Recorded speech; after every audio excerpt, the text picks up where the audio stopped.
yeah, it was really like a light bulb moment of, oh my gosh, it's a cycle. And, you're not going through all of these phases of really bad mental health for no reason. Like that was the thing that got me so much, was like that it was meaningless and that there was just something wrong with me. And when I could put meaning to it and put a purpose to it, like deepening my healing and deepening my sense of self and getting to that place of like really feeling confident in who I am, that just, yeah, really, really inspired me to move through it with more confidence and resilience. Welcome to the Wildflow podcast with me, Charlotte Puanto, an award-winning menstrual cycle coach and priestess, and the founder of First Moon Circle School. I guide women to honor and embrace their sacred cycles in their life, leadership, and business. Let's say hi to more ease and flow by co-creating with your body, and goodbye to struggle and burnout. This podcast features soul-enriching conversations, inspiring you to love your cycle, lead as a sacred leader, and grow a life and business that serves you by harnessing cyclical life and business practices. Join me and other change makers, thought leaders, and wise women to embrace and embody your wild flow. Did you know that mental health is affected by your menstrual cycle? And have you ever felt like you keep returning to the same mental health issues again and again when you thought you'd dealt with it already? It was this repeating struggle that led today's guest, Addy Buck, to recognize how her mental health and inner healing path follows a cyclical rhythm, unlike the once done and dusted linear approach that the mainstream health system takes. Addy's a certified menstrual cycle coach with a Bachelor in Psychology and Counselling who loves supporting women to lean into their cyclical powers in a linear world. She guides her clients to become comfortable and empowered in their ever-changing cyclical bodies. In this conversation, we're talking about how Addy discovered her mental health was cyclical and her experiences of feeling that something was wrong with her when her conditions and symptoms resurfaced again over time. How the menstrual cycle can affect mental health, how healing is cyclical or a spiral, and why this is a good, powerful thing to appreciate, and how much peace and self-awareness and acceptance it can give you. How Addy supports women at the intersection of mental and menstrual health, how to discern the difference between common premenstrual mindset challenges and wobbles that can come up, and mental health conditions that actually require help. Settle in, and I hope that this really serves and supports you. Welcome back to Wildflow. Welcome, Addy, to the podcast. How are you today? I'm good. How are you?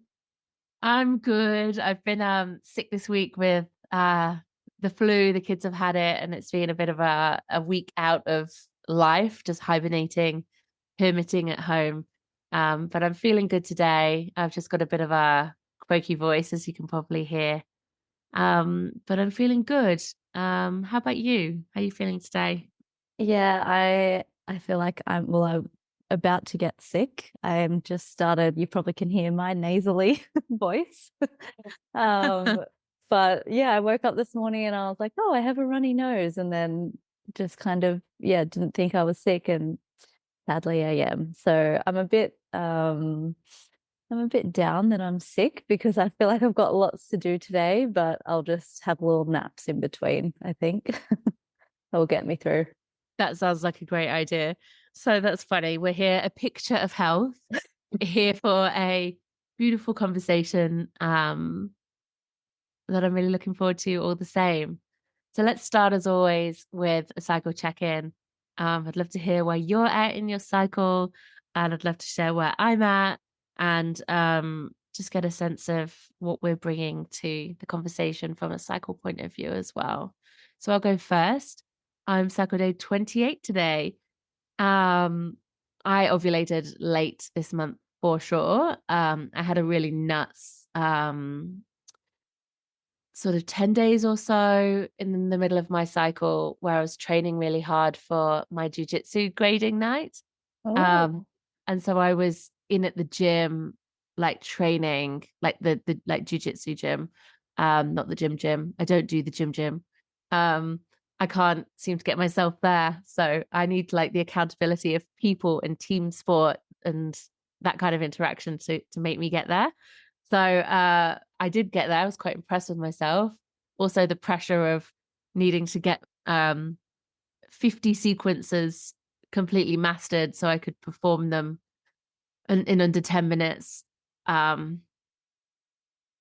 was pretty a good incentive to get there as well. So yeah, I was there about, I think I was there like 8 days out of 10 or something. It was really stressful actually. So I feel like it really, I could feel myself feeling really tired, really physically sore. And I'm like super sure that my ovulation was a few days late this month with all of that going on.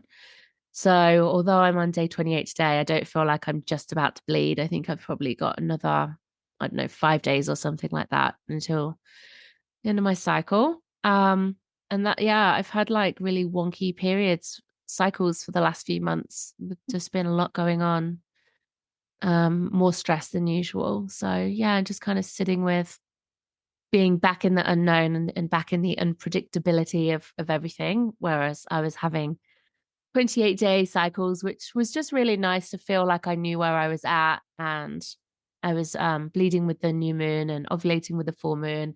And now it's a bit haywire. So we're approaching the first quarter moon, which I think will be in a couple of days or so. I haven't actually checked the specific date, but I think that'll be right. Um, and so, yeah, I'm feeling kind of buoyant energy, which is, yeah, really interesting just to feel a mix of coming back out of a sick cave. Um, and yeah, sort of just having to take each day at a time, tuning into where I'm at, and just being with how I feel and not making it right or wrong, just or labeling it or trying to even, worrying about which phase of my cycle I'm in. It's just where am I at today? What do I need? How can I create balance overall? So that I don't burn out or forget to really listen to myself. So yeah, all a bit of an unknown today, all of it in a transitional phase, all of it kind of haywire. That is me. How about you? Oh, your jujitsu sounds very exciting, first of all. I'm gonna have to ask you about that outside the podcast because I have many Yeah. questions. Um, but yeah, I've been a bit the same. So I'm cycle day 10 today. Yesterday I was feeling very like in a springy and the sun came out, which it's been raining a lot. So that was like just giving me life back again. It's always just so nice to have like, that warm sun on your skin, especially in that phase. I feel like it's very uplifting and gives me so much energy. But today I am not feeling like that. I'm feeling very tired and very um, just, sicky. How you feel when you're sick, like a heavy head, and I just like want to close my eyes. Mm. So I We think could just do this whole podcast with yeah, our eyes closed. we could do that. Yeah. um, yeah, so I I mean, I think it's sometimes I get a bit frustrated when I'm like sick in the phases where for me I'm more productive and more like energized. I can get a bit like, oh, it's annoying. But I find that it always happens in those phases, like normally anyway. I think I'm yeah, generally like maybe in my luteal phase or that second half I naturally slow down, so it's less likely that I'm gonna overdo it, which I have been doing lately. I've been going pretty hard before I head on holidays next week.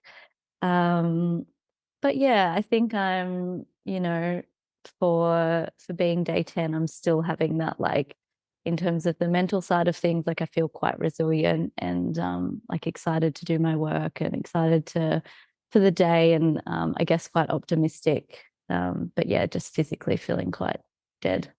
Mm. Oh, bless you.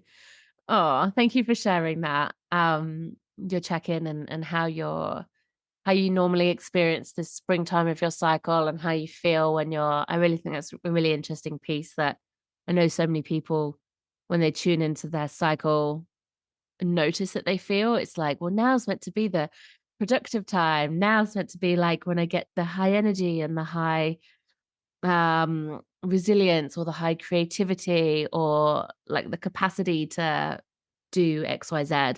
And then when it doesn't come, it can be like really disappointing and frustrating. But that is life, and our menstrual cycle is a barometer of our overall health, isn't it? So yeah, that is our cycle can really give us the clues as to what's going on, and to really listen to ourselves and nurture ourselves, and um to see, that productivity isn't the only end goal or measure of success in life. Because I think that, for so many of us, that's what we are really celebrated for and encouraged to do. And that's where we get a lot of our identity and status and fulfillment. But, I think tuning into our cycle can really give us an invitation to um, find other measures of success and well-being in our life too. So it just Mm. really reminded me of that. Thanks for sharing that. Yeah, I can really relate to, what you're saying about finding other measures of success. I was just reflecting on that the other day with I was on, yeah, the first day of my period, and I just took a day to like fully rest. And it was, I used to be like that used to be so hard for me to do, to like actually just sit and rest and like watch Netflix or read a book or whatever. Um, but now I get that kind of fulfillment of like, if I've had a really productive day, I feel like I've achieved something because I've, done the right thing for myself and rested. And it's just, that rewiring of Mm. how we think about it that, yeah, makes it feel like you're saying, a measure of success. Mm. Yeah, same. It's been such a learning curve for me too. And I still find that it comes up. Like, I'm on school holidays right now with my kids. It's midwinter, hence all the sick germs. But we've got like a whole month of school holidays, I was just saying to you before, and in like 4 whole weeks. And like, I don't know how people who are employed manage, to be honest. And it makes me grateful again. Every school holidays, I'm grateful for the fact that I can do pockets of work around like through the school holidays because my husband can, step out of his business as well. And he's got the kids at swimming lessons right now while we're doing this. Um, but on the whole, I take off most of the holidays. And, that's possible for me because of this. But this week, with us all being sick, and I kind of wasn't, and my kids were, and it was kind of like, well, that's cool. We'll just lay low for a little bit. And my husband went away for a few days, and I was like, well, that's fine. We're just going to rest. And we really did nothing. And my kids didn't even get dressed for the like the whole day. And I was kind of like, wow, like there was this part of me in my inner brain, like a deep, but not very loud part of me, the sort of like voice that just came and sat on my shoulder that was like, that's really bad that you didn't even get dressed today. And I was like, that's not my voice. F off. Like, no, that's ridiculous. Like, that's amazing. I love that my kids aren't getting dressed and that we're just not leaving the house and everyone's cool, like to just rest and chill and like do puzzles and read books and, watch a bit of TV and snuggle under the duvet, and that's fine. But then then I got sick and it's dragged on and it's been a full week now. And I did get to a point, not yesterday because I started feeling better, but 2 days ago, I just felt like, oh my gosh, I'm really gonna get hit with this now. I'm like really gonna get, like fever and proper flu experience, which I didn't actually. But in that moment, I was kind of like really forced to surrender. I could just feel this weight of exhaustion, and I went to bed for the entire afternoon and slept, and my kids just, I don't know what they did for a few hours, but it was quite sweet. They kept coming in and checking on me, and I was made a cup of hot honey and lemon and tucked into the duvet, and off you have a snooze, mum, you have a nap. which was really lovely. But it really was a moment of like, okay, this is dragging on a bit now. Like, I've got stuff to do. Like, we should be doing adventure things with the kids. We should, they should be getting fresh air. We should be bushwalking. We should be making the most of these holidays. And again, it's just been no, you actually all need a giant rest. They're exhausted as well. So it's just been interesting. I think no matter how many times it's like you have to keep learning the lesson in a way. But it wasn't difficult. But it was just this sense of, oh yeah, like this isn't turning out how you kind of planned it to be, but that is life. That is life. Yeah. Yeah. Yeah. It's a good Yeah. lesson.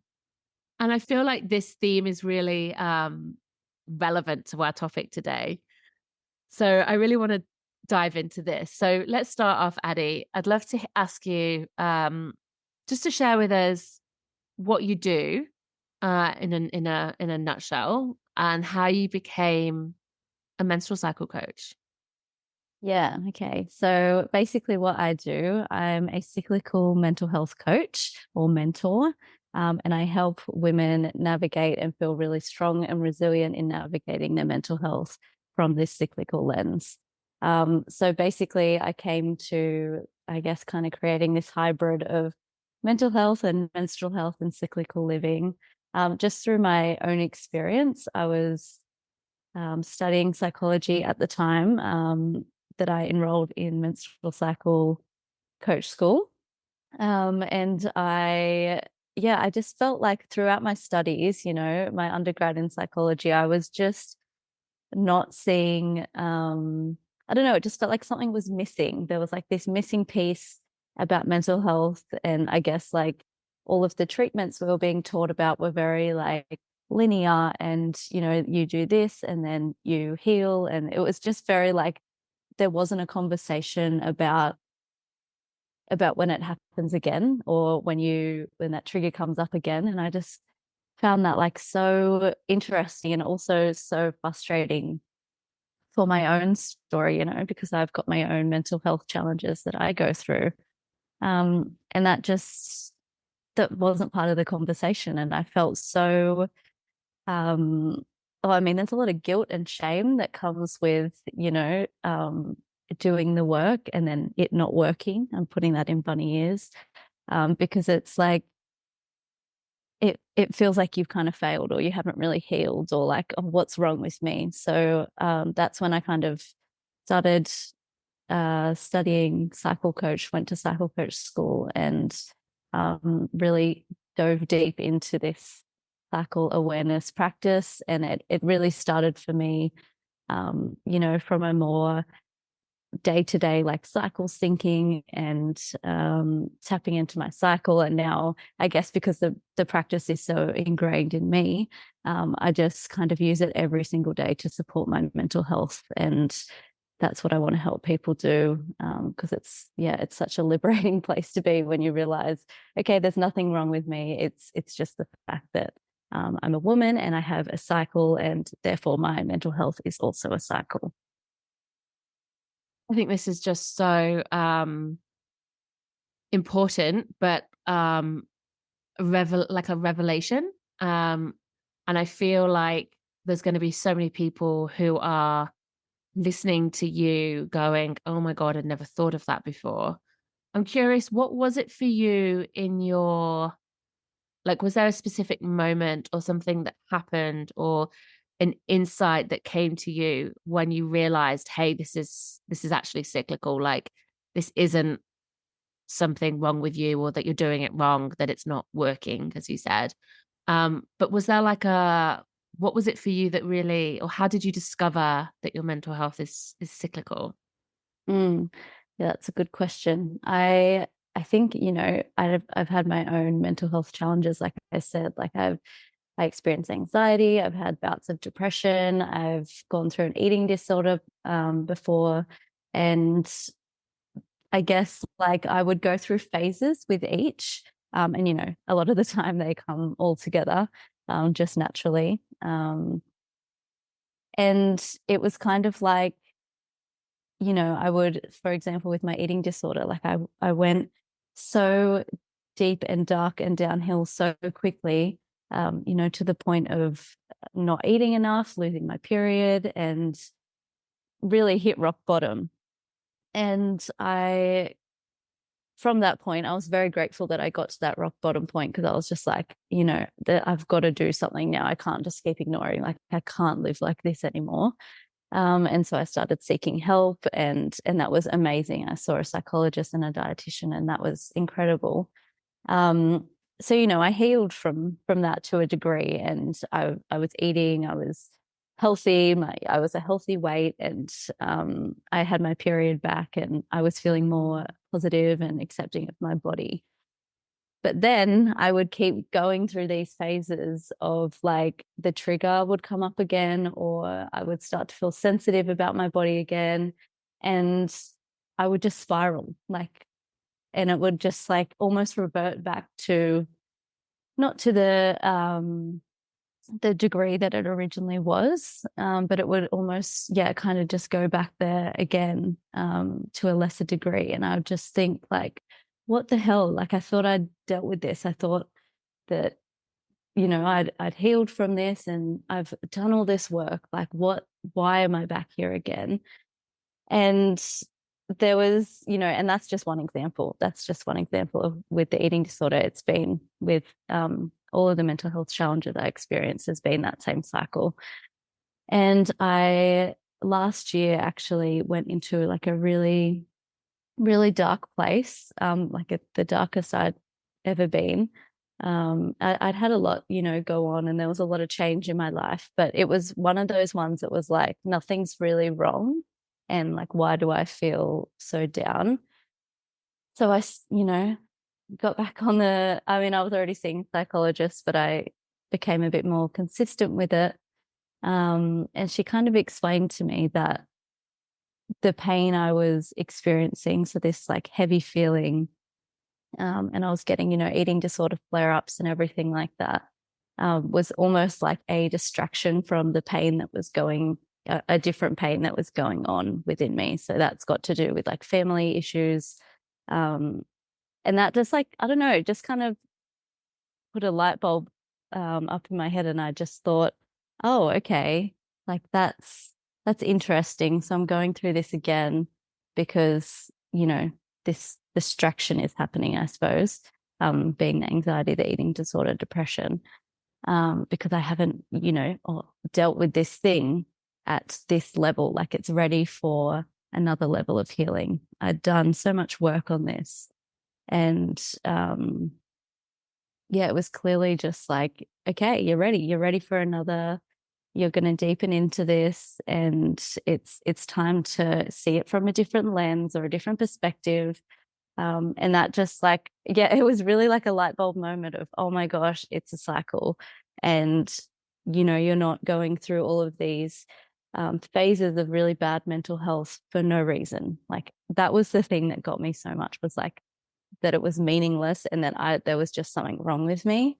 And when I could put meaning to it and put a purpose to it, like deepening my healing and deepening my sense of self, and getting to that place of like really feeling confident in who I am, that just, really, really inspired me to move through it with more confidence and resilience. Hey lovely, while we're here, do you know what your secret cycle superpower is? If not, I'd really love to share with you my quiz, which will help you to discover exactly that. You will learn which part of your cycle you thrive in, where your strengths and gifts lie, as well as what your vulnerabilities actually are, the shadows that you cannot see, and how to really nurture them and nourish them so that you are reclaiming your power, you have confidence and strength, and you feel your best all cycle long. You're going to learn tools, techniques, and practices to balance your energy, get grounded, and love your cycle so you can be your best in life, in love, and in your business. If you don't have a menstrual cycle, come and take the quiz because it will work with the moon cycle and show you which phase of the creative and business cycle you struggle with most and where your natural gifts lie. Discover your primary archetype now. Are you the muse, the connector, the challenger, or the mystic? I'd love to know.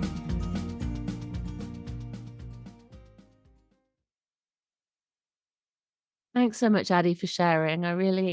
I'm grateful for your story and your honesty there, and really letting us into the, what your path has looked like through healing. I really appreciate that. And I think it's so interesting the way that you've shared that, you know, you've been coming up against like these similar feelings, these flare-ups, and the way that the therapist could really help you to see that, here's what you're experiencing on a surface level, and yet here's what's going on potentially on the deeper level, and how, what we see is not necessarily the root, and how they're linked, obviously, but there's that depth of inner work to do.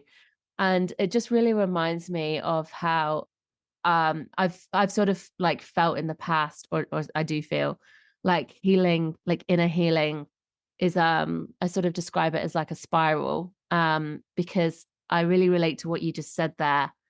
I've been I feel like we're probably always on a healing journey, right? It sort of never really ends. Even when you feel like you're done and dusted with something, you're not really. Yeah, so I've been on a healing process from trauma for, oh my gosh, forever. And I used to feel like I would just get kind of hit over the head with, like you say, like depression and like PTSD and like real mental health problems, challenges, where I just felt like one minute I was fine, and then it was like a slippery slope, and I was like, I don't have any sort of control over this. And then needing to go back again to do the work with, a professional.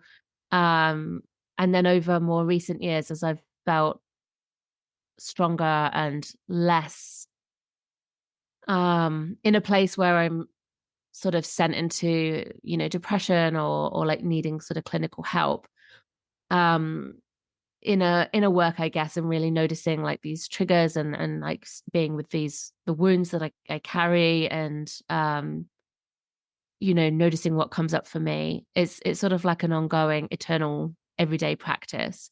But I have noticed that over time, I do feel like it's a spiral, and I'm really interested. You're talking about cyclical, and so I feel like they're obviously aligned. But what I mean by this is that, and you really touched on it as well in that description, is that every time you go around the spiral, so you go around a loop and you think, oh yeah, I'm good, and then you come back again to this place where this wound lives or this trigger lives, and it like sends you back there, and you're like, oh my gosh, here we go again. I thought I was done with this.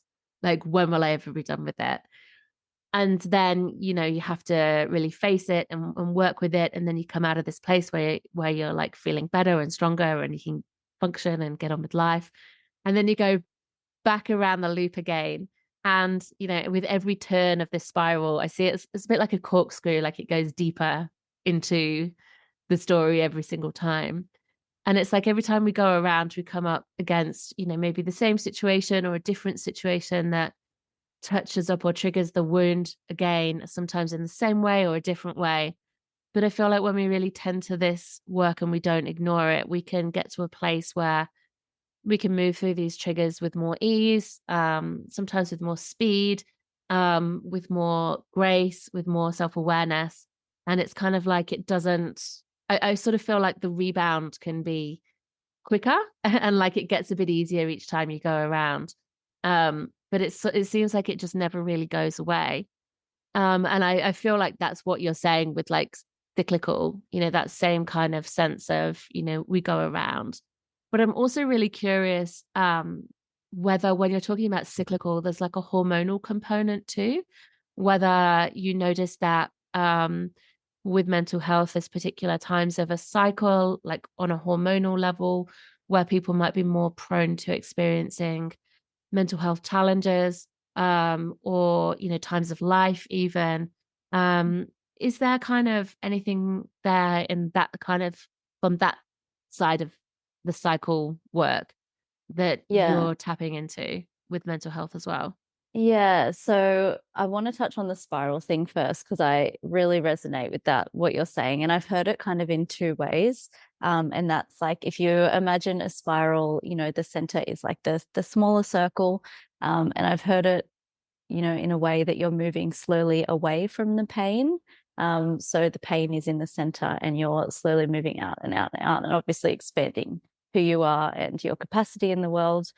Or it's that you're spiraling inwards and you're dealing with, pain along the way. And as you're getting closer and closer, you're like getting to the core of your being. And I really like both ways of thinking about it because I mean, whatever works for you, really, whatever kind of resonates and makes you feel like, yes, that's me.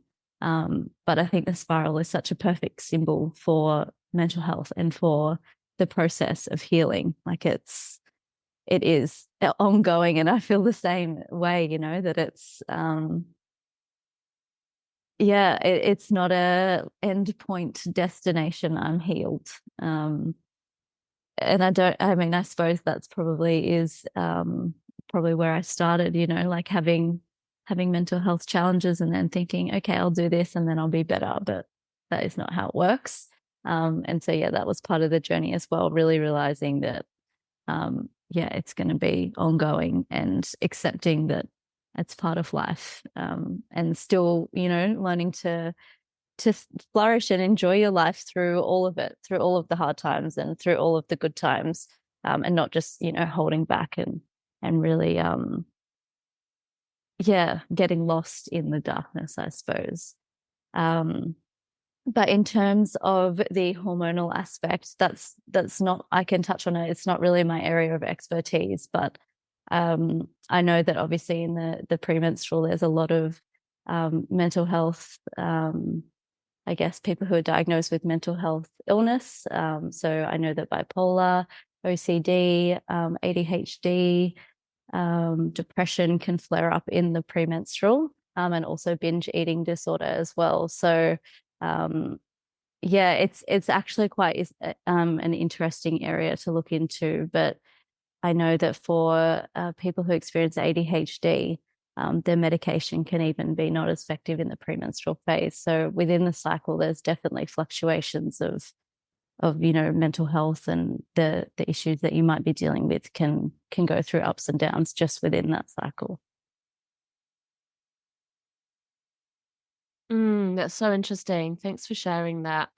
Um, yeah, it's interesting because I sort of think about like, when we talk to women, when a lot of challenges can come up for people, things like self-doubt and insecurity and like that inner critic voice, is so commonly associated with that premenstrual time. And I can really see how if you do have a mental health condition that you're living with, then that could be really, really flared up at that time. So, I guess how would somebody know? And this is like just coming to me. So, whether how, be interested to hear how you speak to it. But if you if somebody's sort of like, well, I have like these sort of feelings that come up, like these big difficult feelings that come up like in my premenstrual time, I guess, um versus this is an actual mental health condition that needs help. Is there like, just wondering if there's, from a practical point of view, if somebody's listening and kind of going, that's interesting, I do struggle more at that premenstrual time. Mm. What was there anything you'd suggest about like trying to work out like what level of support someone needs? Um and yeah, and how do you support women too with, with this intersection of mental health and menstrual health? Mm. Yeah, I think it really depends on what the issue is. You know, there's obviously PMDD, which I think you've had an episode on your podcast before with someone who was really great and spoke to that. So that's obviously, you know, that characteristic premenstrual phase that's really difficult. And to get diagnosed, I think it's 3 to 5 cycles you have to experience those kind of symptoms. So in terms of, you know, being able to get that professional help, I think it's really important to take note of when you're, you know, coming up against the challenges. Um, Obviously, cycle tracking is great for that. And, you know, you don't have to do the whole, if you just want to focus on your mental health, like you can absolutely just, you know, write down mental and emotional symptoms that might be flaring up. And maybe when you feel like they're releasing and going away. And I think tracking in that way is incredible to really identify um, you know, whether it is something that's just related to your cycle, and maybe you do just need to manage the ups and downs, and it's at the lesser extreme end. But you know, if you're feeling like it's you know, really these big ups and downs, and it's really impacting your quality of life, then absolutely it's important to reach out to a professional. You know, I love my psychologist, and I always recommend psychologists to people. I think it's just yeah, like it's such an amazing support system um for those, you know, going through the more extreme side. In terms of how I support people, so in my work, I really support people to kind of tap into the cycle as a way of supporting themselves. So it's really about, you know, learning this framework or this way of operating and thinking and seeing your mental health that's going to be able to support you through the mental health issues you might be facing. So, you know, it's paired well with a psychologist, or if it's, you know, on the lesser end, I work with people to kind of really manage and, yeah, just learn to really trust in the process. I think that's a really big part of it is with all of the ups and downs and the fluctuations, you know, we live in a society that doesn't really welcome that kind of change. So it can really feel like there is something wrong with you and that you're not operating right. And that, you know, it's frustrating and it can feel really derailing. So I think, you know, I really help people learn to trust the cycle and learn to trust themselves within it.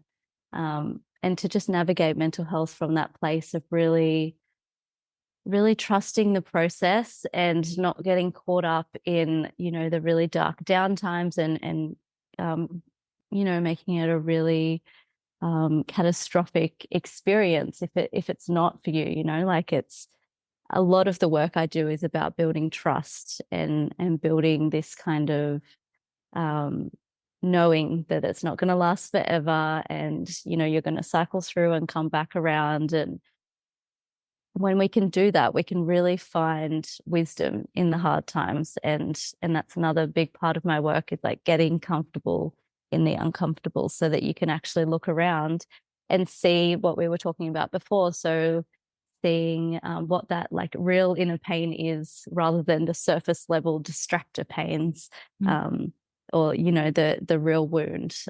So it's really about getting comfortable and being able to sit there in your darkness and go, okay, like what is it? What do I need to work on? Like what is here? And so much relief and liberation comes from that place of just identifying it, and knowing, you know, where to go from there. So yeah, it's really a process of trust and a process of getting comfortable with the uncomfortable. And I just think it's amazing that we have that tool constantly in our bodies to tap into. So it's, you know, we might start with just getting comfortable with the fluctuations of the menstrual cycle. And then it will go beyond that. And, you know, because obviously your mental health doesn't just fluctuate within your cycle. It can, you know, you can have a bad month, you can have a bad week, you can have a bad year. Like it really, the length of phases that you might be dealing with difficulty changes. So really, when you trust the process of the cycle, you're able to kind of ride that wave with a lot more confidence and not really, I guess, have to deep dive into the dark, really heavy place in such a damaging and derailing way. Wow, it's really powerful. And as I'm listening to you, I'm just thinking, like, this is pretty radical, isn't it? Because we're not just helping people to connect with their menstrual cycle, which is radical, uh, but also looking at mental health and mental well-being from this place of the mind body connection, which is not new, but in the grand scheme of things it is, and in the field of psychology, I think it really is. I think people see, and practitioners generally see, the body and as separate to the mind, and there not being that much connection between how the two are not just linked but like affecting each other.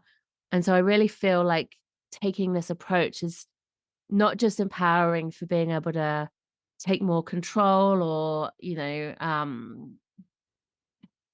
feel like there's nothing wrong with you, feel like this is a process, like you say, that people need to trust, that it is cyclical.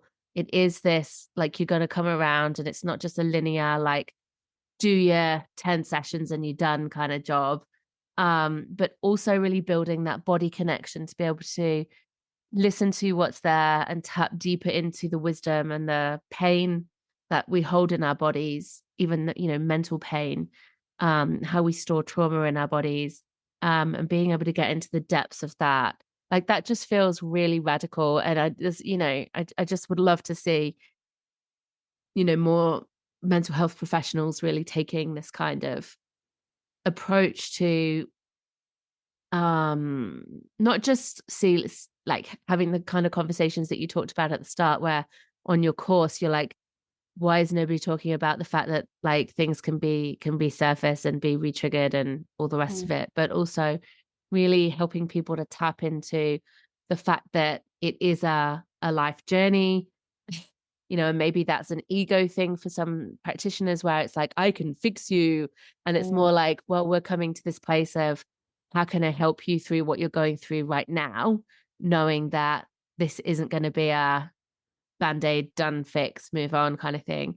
But also really tapping into that cyclical point of view, where it's like, well, okay, like, let's help you to feel comfortable in yourself and comfortable in your rhythm and your body and your particular cycle experience.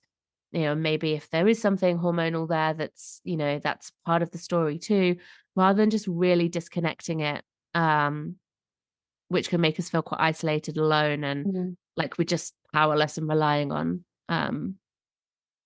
either medication or a system that only sees part of who we are. What's your thoughts on that?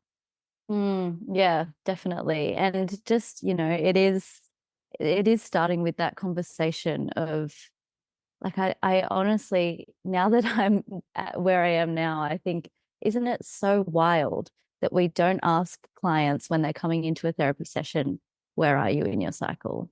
Like, it changes so much. And I just think it's so crazy to leave out of the conversation that, they might come in and be feeling really down and really like, I don't know what's wrong. Like, and maybe the whole session is focused on what is wrong with me. Um, and trying to find something that isn't there, when they're just maybe in their premenstrual phase and feeling crap.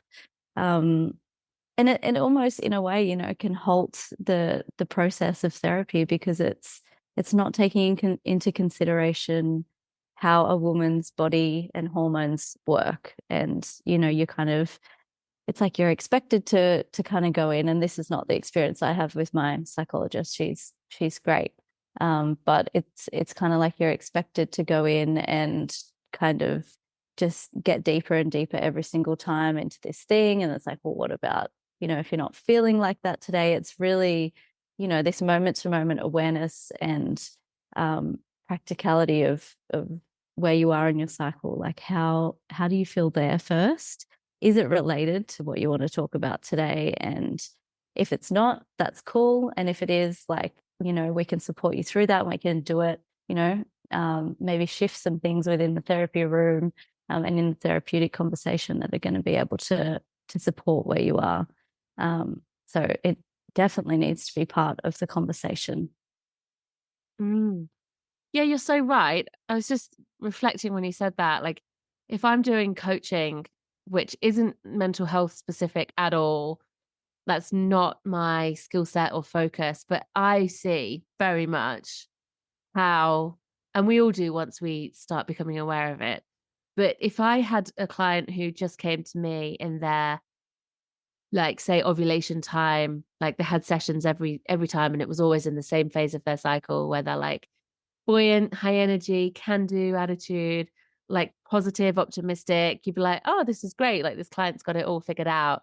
The next week they drop into their premenstruum and they're like, what the fuck? I can't do this. I'm not good enough. Like, that kind of hesitations coming up, vulnerability, fluster, overwhelm. Just for example, like, this isn't, Mm, I'm not saying this is exactly how it goes, yeah. but just for example, um, then you're not seeing the full picture with that person, and you're not able to really support them in those vulnerable moments. And also hearing what you're saying is, if they only come to you in those moments where they're like, the world is ending kind of attitude, or, that's what's coming up for them mentally, then you're going to see, yeah, like, just quite a limited view to who a person is and what their whole experience is. And I think that, like you say, asking people where they're at in their cycle is like just so easy. So freaking easy and so important, because then we're like, aha, yeah. And I, like, we frame this conversation with the podcast. Like, we can see where we're both at in our cycle and how that influences what we're bringing and who we are and how we're showing up. It's just wild.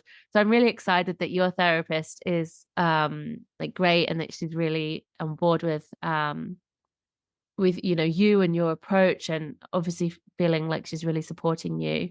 It's been really hard in the past to find therapists for personally who have this kind of, well, I've not even ever tried to find someone who was cyclical, but just someone who I could relate with. Mm, Um, so yeah, I'd love to see, you know, more of this being done. And I just think it's wonderful that you're out there and that you're offering this to women who really want to be held in this space where they can get the help they want and need, but they're also got this compassion, this understanding, this appreciation and guidance of the fact that they have a cycle, they are cyclical, mental health is cyclical, healing is cyclical, and that they can be really, I feel like, just take a big, deep sigh and like be held by this framework, this structure of the cycle that's like, okay, like, this is mm. where we're at right now. It's not forever. This is what we're moving through at the minute. Let's take this as like one piece of the puzzle. So I just think what you're doing is amazing. And yeah, I'm really excited. Thank you. Mm. Yeah, it's yeah, I mean, it's my exact journey, so I really am so connected to it and so emotionally driven by it, because I just know the feelings of thinking that something is just like fundamentally wrong with you because you keep going through this cycle. And it's such a, oh, it's just so like, it just makes me feel so much more open, and so like I can be myself if I'm not, I don't have this idea in my head that, my mental health is something that's wrong with me. It's just something that I go through, and honestly, I'm grateful that I do, because I can help people navigate the same things. And it's not it's not a downfall. It's just, I just had to learn to navigate it, and through doing it in a cyclic ways has been, yeah, I don't have words. I don't Mm, have words for the um transformation it's given me. mm. So good, Addy. So where can people find you? And so you're offering one-on-one work. Have you got anything else on offer as well? And yeah, where just can people reach out, connect with you, and find more about your work? Mm. Yes, so I work one-on-one mainly with women. I'll be soon releasing a kind of new way of doing that. So that will be coming in October. At the moment, I am about to release a 5-part newsletter series. So that's on my Substack, which you can find the link to on my Instagram. And I'm really taking you through, my mental health journey and how it is that I use this cyclical awareness to really navigate hardship and dark times and come out better, and feel confident in doing that as well. So I'm very excited about that. I was just writing that email before we jumped on our call. So you can find the link, like I said, on my Instagram. So my Instagram is Addy, which is ADDY.innerrhythm. And yeah, I'm on Instagram mostly, so you can reach out there. And what's your website? My website is currently undergoing a little bit of a refresher, so just go to Instagram. A little zhuzh. Okay, cool. A little zhuzh, yeah. A little zhuzh. I'll pop that in the show notes. Yeah, Thanks cool. so much, Addy. Thank you for chatting with us. It's so good to see where you're at with your work, and we've been connected for a good couple of years or so through Cycle Coach School and working together, and just love how you have taken your own personal journey of healing and your study and what really lights you up, and brought that into your cycle coaching work in this really unique and powerful offering that is just so needed. So celebrating you. Oh, thank you. It's so good to come on. We've been trying to do this for so long, so it was great to finally do it. And yeah, I appreciate you having me and always love chatting. So thank you. Me too. Lots of love. Thanks so much for listening to Wild Flow. I love having you here and hope you loved this episode. If you did, please show your love by leaving a rating and review, and share your fave episodes with your cycle and biz sisters and those who haven't yet discovered the power of their body and cycle. This is how we collectively create change and heal the sisterhood. It makes such a difference. Thank you for sharing. Haven't discovered your cyclical leadership style yet? Take my free Much Love quiz now to receive your free in-depth playbook on how to up your sacred leadership, grow your business, and thrive by embodying your cyclical archetype. Go to charlottepointo.com/quiz now. Until next time, be devoted to your body as guide and your cycle as oracle.